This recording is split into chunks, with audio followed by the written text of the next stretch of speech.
ఇది నా previous phone ఎక్సలెంట్గా వర్క్ చేస్తుంది. అన్ఫార్చునేట్గా నేను ఒకరోజు బయటికి వెళ్ళినప్పుడు అనుకోకుండా ప్యాకెట్లో పెట్టి వాటర్లో దిగితే కంప్లీట్గా తడిచిపోయింది. సో 2 minutes వరకు చూసుకోలేదు.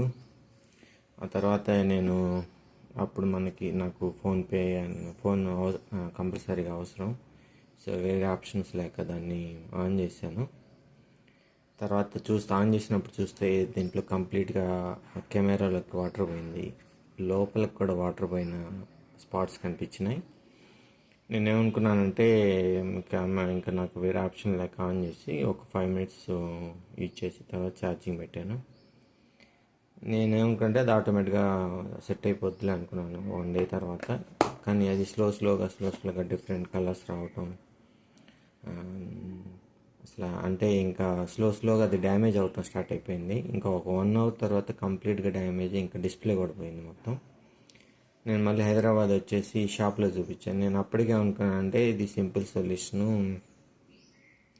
జస్ట్ వాళ్ళు ఫిక్స్ చేస్తారు అనుకున్నాను. తర్వాత వాళ్ళు మొత్తం ఓపెన్ చేసి దాన్ని మొత్తం వాటర్ మొత్తాన్ని రిమూవ్ చేసి ట్రై చేశారు. ఎంత ట్రై చేసినా కూడా అది డిస్ప్లే ఆన్ అవ్వలేదు. యాక్చువల్గా ఇప్పుడు నేను ఇలా ప్రెస్ చేస్తే ఫోన్ రెస్పాండ్ అవుతుంది అండ్ సమ్ జర్క్ వస్తుంది, కానీ డిస్ప్లే రావట్లేదు.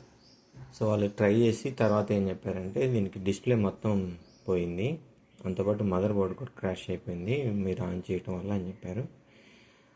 సో దానికి ఎంత వద్దంటే అరౌండ్ 5,000 చెప్పారు మొత్తం. దానికి కూడా గ్యారంటీ ఉండదు అన్నారు. సో ఇంకా వేరే ఆప్షన్స్ లేక వేరే మొబైల్ పర్చేజ్ చేస్తాను. సో మనం ఎప్పుడైనా ఏదైనా వాటర్లో పడి ఎక్కువసేపు ఉంటే బెటర్ టు ఓపెన్ చేయడానికి ట్రై చేయొద్దు అసలు. దాన్ని దగ్గరలో ఉన్న షాపుకి కానీ లేకపోతే జస్ట్ అలా వదిలేసి, లేకపోతే ఏదైనా రైస్లో పెట్టేసి, మీరు గూగుల్లో చూస్తే ఉంటాయి ఆప్షన్స్, రైస్లో పెట్టినా కూడా దాన్ని